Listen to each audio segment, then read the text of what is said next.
ꯑꯁꯦꯡꯕ ꯂꯩꯔꯦ ꯁꯤꯗ ꯑꯗꯨꯒ ꯕꯤꯔꯌꯥꯅꯤ ꯍꯧꯅꯕꯒꯤꯗꯃꯛꯇ ꯁꯤ ꯄꯣꯠ ꯆꯩ ꯃꯌꯥꯝꯁꯦ ꯕꯤꯔꯌꯥꯅꯤꯗ ꯆꯪꯒꯗꯕ ꯈꯩꯗꯁꯨ ꯂꯩꯖꯔꯦ ꯍꯧꯖꯤꯛ ꯃꯦꯔꯤꯅꯦꯠꯀꯤꯗꯃꯛꯇ ꯆꯤꯛꯀꯟꯗ ꯊꯨꯝ ꯆꯥꯏꯁꯜꯂꯦ ꯆꯤꯛꯀꯟꯁꯦ KG 1.5 ꯂꯧꯕꯅꯦ ꯑꯗꯨ ꯈꯔ ꯑꯃ ꯊꯣꯡꯗꯣꯛꯈ꯭ꯔꯦ ꯕꯥꯁꯃꯇꯤ ꯔꯥꯏꯁꯇ ꯊꯨꯝ ꯈꯔ ꯆꯥꯏꯁꯜꯂꯒ ꯉꯥꯛꯇꯪ ꯊꯝꯕꯤꯔꯅꯤ ꯑꯗꯨꯒ ꯌꯥꯏꯉꯪ ꯆꯥꯏꯁꯜꯂꯅꯤ ꯁꯤ ꯆꯤꯛꯀꯟꯁꯤꯗ ꯃꯣꯔꯣꯛꯁꯨ ꯍꯥꯞꯆꯜꯂꯅꯤ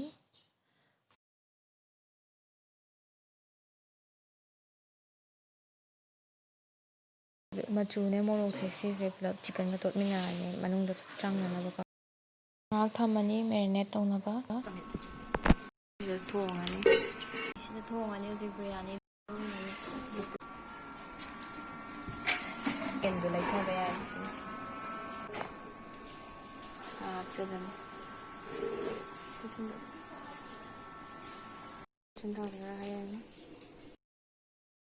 ingredients ꯃꯌꯥꯝꯁꯨ ꯂꯩ ꯁꯤꯗ ꯁꯤꯡ ꯑꯗꯒꯤ ꯆꯅꯝꯅꯦ ꯑꯗꯒꯤ ꯖꯤꯔꯥ ꯇꯤꯜꯍꯧ ꯑꯗꯒꯤ ꯁꯤꯁꯦ ꯀꯩꯕ ꯗꯥꯜꯆꯤꯅꯤ ꯏꯟꯁꯥꯡꯁꯨ ꯂꯩꯔꯦ ꯑꯗꯨꯒ ꯁꯤꯒꯤ ꯊꯨꯝꯅꯦ ꯑꯗꯒꯤ ꯌꯥꯏꯉꯪ ꯂꯩꯔꯦ ꯃꯣꯔꯣꯛ ꯑꯁꯨꯕ ꯇꯧꯕ ꯉꯁꯥꯏꯗ ꯊꯝꯃꯛꯄ ꯁꯥꯔꯦ ꯍꯧꯖꯤꯛ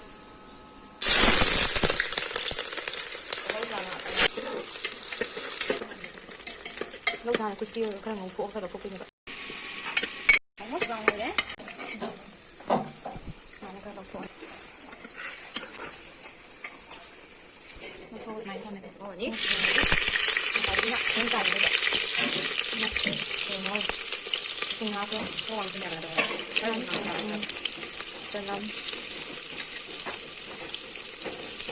ꯃꯦꯗ ꯂꯩꯈꯠꯀꯦ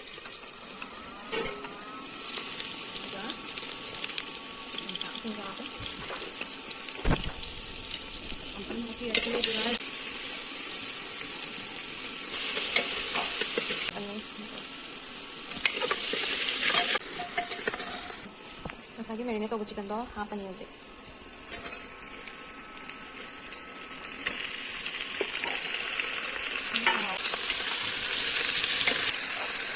ma ma tanga wada kaman ngada kan ba thum ma yen thong ba di chang de na te ko ne di cook it for 5 minutes